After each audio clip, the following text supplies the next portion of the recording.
Hey there, Eric with you. Thanks so much for joining me.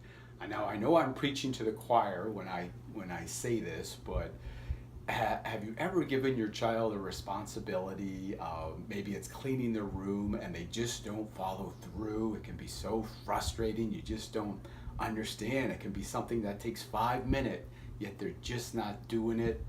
It can be very frustrating, but I found that there's a way of approaching this type of problem that can have a dramatic effect on your child's behavior, where they actually will take responsibility, not because they have to, but because they want to. I know, earth-shattering stuff here, but what usually happens, and I have a little sequence here, is we can punish or there can be consequences, but there's a third option here I circled, and that is having your child take ownership of the responsibility. And I wanted to give you an example. My son, he's a sophomore in high school, and we got a couple calls and a couple emails from his Spanish teacher that he was not doing well in the class. And so I approached him about it, and I told him, I told him we received these phone calls and emails, you're not doing well. And I could have punished him right there. I could have said, you're grounded for 2 weeks until that grade comes up. Or I could have given him consequences. If you don't do well in your Spanish, then you can't play soccer. He loves soccer because your studies come first. So that would have been a consequence. But instead, I took another approach. I wanted him to take ownership of the responsibility. I wanted him to do well in Spanish because he wanted to. And the way I did this was I approached him again and I asked, why are you not doing well in the class? Is there something I can do for you? Is there something I can change? Is there anything I'm doing that's preventing you from getting a good grade? What can we do about this problem? And by doing that, you really take, I don't want to say blame, but I guess you could say blame. You're taking the blame off him and you're putting it out there, so you're in a complete helping mode. You want to do whatever you can to assist your child in solving this problem. And what he told me was that he did not have enough time. That Spanish required, he had a lot of homework. He just did not have enough time to complete the homework and to study for the tests. So we were able to find the problem, which was time. And so we could focus on it now. We can solve that problem once we know what's going on.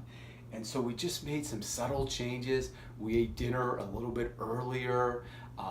He had responsibility of taking the dogs out too, and I said, I'll take the dogs out now for you, so you don't have that. That'll cut a half an hour. Eating dinner earlier will take another half an hour.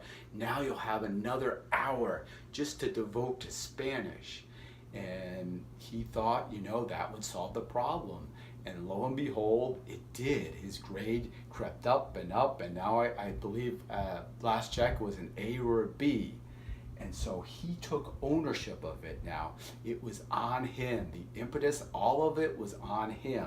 He did not, time was no longer a factor in terms of affecting his grade because we carved out more time for him to study.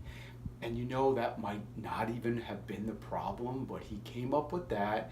And so instead of, again, making it into a negative type of consequence or a punishment, I took a neutral route. We identified the problem, we modified, we solved the problem, and by doing that, now he has to take ownership because time was no longer a factor and it was on him now to study.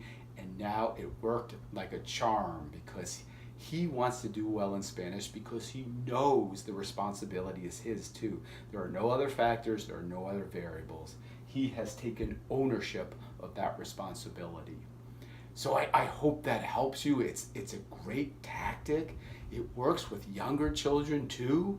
And again, it develops their character also, not only in that type of scenario, but in other scenarios too. They will have that mindset now of, why am I not doing this? What is the problem? How can I solve it? And it's resolved, and boom, they take ownership of it now. So I hope that helps you. Try it with your children. I'm telling you, it's a great tactic. It will save you so much frustration. If you could please like this and pass this on to other parents, just trying to help children in any way I can. And if you'd like to join, if you'd like to subscribe, I'd love to have you too. All right, thanks so much for watching. Bye-bye.